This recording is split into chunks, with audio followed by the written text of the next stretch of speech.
second volume of the Reflection story arc is the greatest thing ever made, but man, this is the greatest thing ever made. I mean, look at this! Look at the full cover for the comic. Look, in the negative universe, Cadence is a dominatrix, and Shining Armor is a little slave. Derpy Hooves is a scholar. Queen Chrysalis is a lovely teacher type.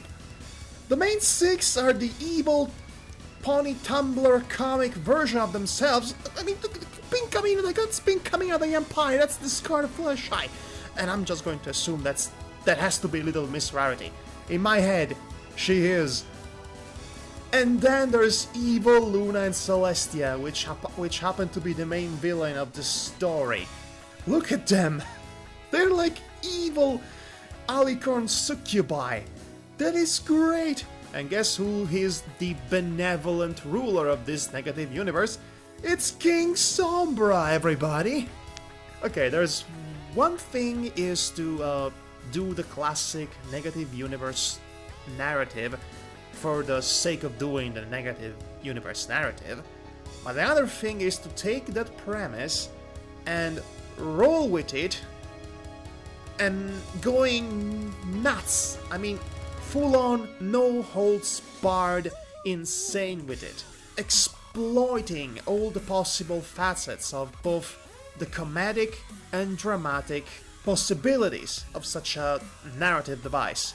And this comic is doing just that by the looks of it. I mean, where do I even start? In her youth, 1,000 years younger Celestia used to go on multiverse adventures through a mirror with Starsweir the Bearded, which is a great character in these comics, by the way. And then he fumbled into this negative universe in which there's an evil version of herself and Luna, and King Sombra is this charming, handsome guy, and she falls in love with it. Yes, there is a love story between Celestia and Sombra in this comic. Shippers are going to go insane. I fully expect an explosion, like volcano eruption, of fanfictions in the next month or so. And the main six go into this negative dimension, and they... and the details about it aren't really what makes this world interesting, the world-building elements. Like the statue of Discord looking like a superhero, and all the fancy glassy windows depicting old villains from the regular Pony universe being the elements of humility or love and all that. It's great. It's really enjoyable to see this kind of world building that doesn't really pad out the perfect pacing of the comic. And then there is the battle against the evil Luna Celestia, and it turns out if they get harmed, then the regular Celestia and Luna get harmed in return, which creates more stakes for the main six to face. Also, this arc is going to deal with Princess Twilight coming to terms with her princesshood, basically, and the fact that she still feels quite inadequate, and she really cares about her mentor's opinion about the matter.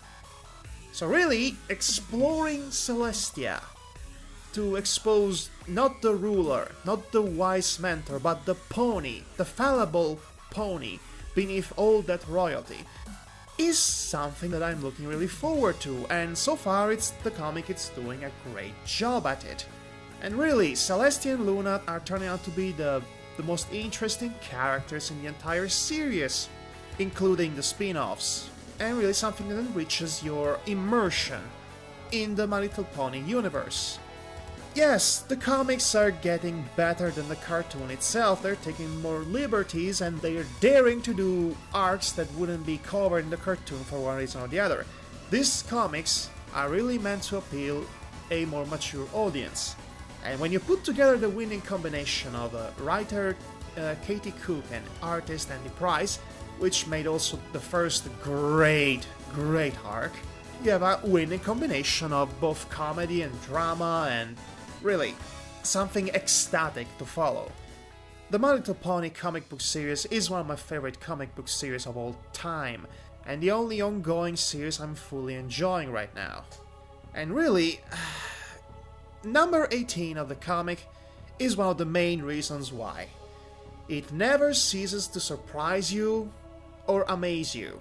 It takes classic tropes and it still manages to make them feel worthwhile, so to speak. Unpredictable at points. I really love this comic, and I cannot wait to see how this arc will conclude. I really doubt it's going to be anything less than pure astoundingness.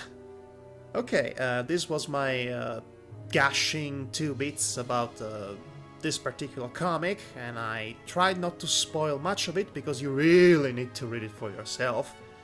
But I really enjoyed it. This is something that I really enjoy reading whenever I can. And you should too. That's really all I want to say about it. So, we'll be seeing you sometime soon, I guess.